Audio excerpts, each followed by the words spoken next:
नमस्कार सभी को। दोस्तों, आज मानसून सत्र का दूसरा दिन था और दूसरे दिन भी संसद चल नहीं पाई है। संसद के अंदर तो कुछ नहीं हुआ, लेकिन संसद के बाहर बहुत कुछ हुआ है। क्या कुछ हुआ है, विपक्ष ने क्या आरोप लगाए हैं, क्या बयान दिए हैं, राहुल गांधी ने क्या कहा है, ये सब कुछ हम आज की इस वीडियो में समझेंगे। इसके अलावा सरकार का क्या पक्ष है। देखो, सरकार तो फिलहाल चुप है, तो उसकी चुप्पी के क्या मतलब है, ये भी हम समझने की कोशिश करेंगे।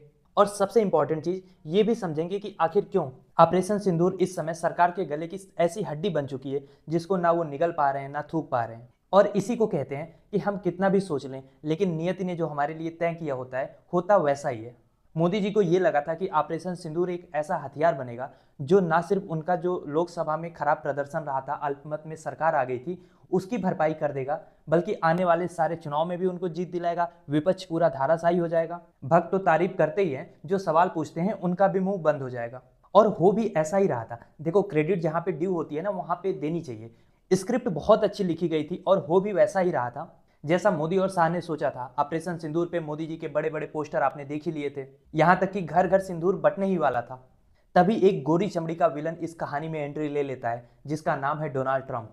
और उसके बाद पूरी कहानी, पूरा नैरेटिव, पूरा एजेंडा, सब कुछ बदल जाता है। और अब ऑपरेशन सिंदूर विपक्ष के लिए ऐसा हथियार हो गया है जिससे मोदी जी भागे भागे फिर रहे हैं।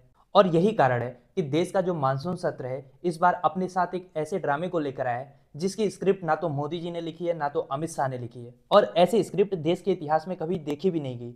आपको याद है, मैंने बताया था पिछले वीडियो में कि पहले दिन क्या हुआ। मोदी जी संसद के अंदर तो 2 मिनट भी नहीं बैठे, संसद के बाहर गेट पे उन्होंने 18 मिनट भाषण दिया, अपनी उपलब्धियां गिनाई, कैसे संसदीय प्रणाली को और ज्यादा प्रोडक्टिव बनाया जा सकता है, इन सारी चीजों पे अपना ज्ञान दिया।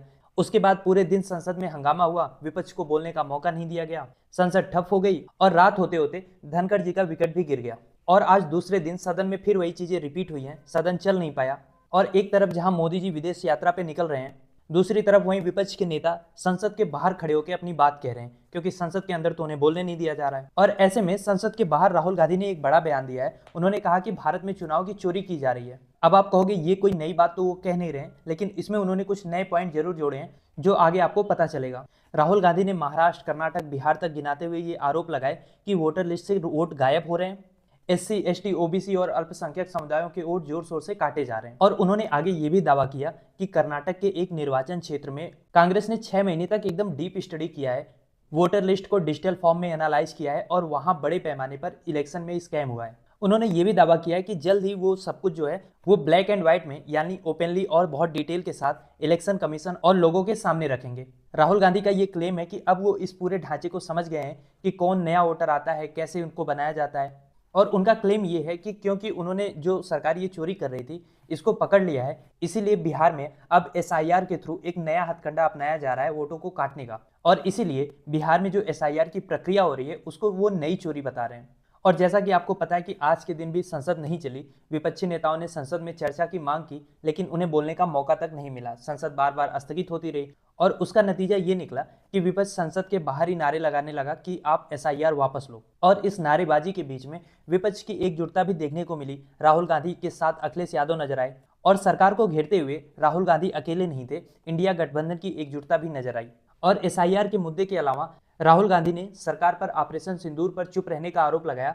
उन्होंने कहा कि जब डोनाल्ड ट्रंप 25 बार ये दावा कर चुके हैं कि उन्होंने भारत और पाकिस्तान के बीच में सीज फायर करवाया, तो मोदी जी इस पे एक बार भी क्यों कुछ नहीं बोल पा रहे हैं। दरअसल राहुल गांधी का सवाल ये था कि ट्रंप कौन होते हैं सीज फायर करवाने वाले, और अगर उन्होंने करवाया तो क्या मोदी सरकार ने उनसे सिफारिश की थी। मतलब जो भी स्थिति है उसको सरकार क्लियरली एड्रेस क्यों नहीं कर रही है। सरकार की चुप्पी से संदेह और सवाल दोनों बढ़ रहा है। राहुल गांधी ने यह भी सवाल उठाया कि क्या वैश्विक मंच पे कोई भी देश हमारे साथ खड़ा नजर आ रहा है। तो कुल मिलाजुला कर राहुल गांधी के जो सवाल थे, उन्होंने सरकार की तथाकथित मजबूत विदेश नीति की पूरी बुनियाद को झकझोर दिया है। और शायद यही वजह है कि सरकार संसद में चर्चा चाहती नहीं है, क्योंकि जवाब इनके पास है नहीं। और इसीलिए संसद शुरू करते ही मोदी जी विदेश यात्रा पर निकल रहे हैं। और जा कहाँ रहे हैं पता है? पहले जाएंगे ब्रिटेन, फिर जाएंगे मालदीव। और ये वही मालदीव है जिसका अभी कुछ दिन पहले भक्तों ने बायकॉट किया था। मोदी जी जाके लक्षद्वीप में फोटो शूट करा रहे थे, तो इसको गोदी मीडिया मास्टर स्ट्रोक बता रहा था कि अब तो हम मालदीव की जो टूरिज्म इंडस्ट्री है उसको पूरा तोड़ देंगे। और अब मोदी जी खुद जा रहे हैं। ये सब देख के तो भक्त भी कंफ्यूज हो जाते होंगे कि किसको सपोर्ट करें। मोदी जी कभी भी मूड बदल देते हैं और यही प्रॉब्लम होती है जब आपकी फॉरेन पॉलिसी में कंसिस्टेंसी नहीं होती है। देखो, प्रॉब्लम क्या है ना कि पिछले 10-11 साल में देश ने ये चीज देखी है कि मोदी जी गवर्नेंस के मामले में इनकी सरकार हर पॉइंट पे फेल रही है।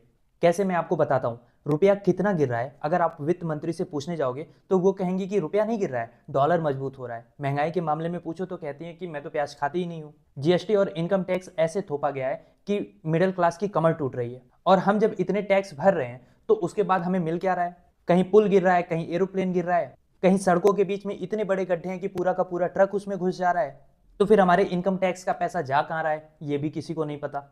रेलवे की क्या हालत है, ये रेल मंत्री से पूछो तो वो रेल बना के रोते हैं। आए दिन ट्रेन एक्सीडेंट हो रहा है, ट्रेन मतलब आमने सामने भिड़ रही है, तो रेल मंत्री साहब का वो कवच कहाँ गया, ये किसी को नहीं पता।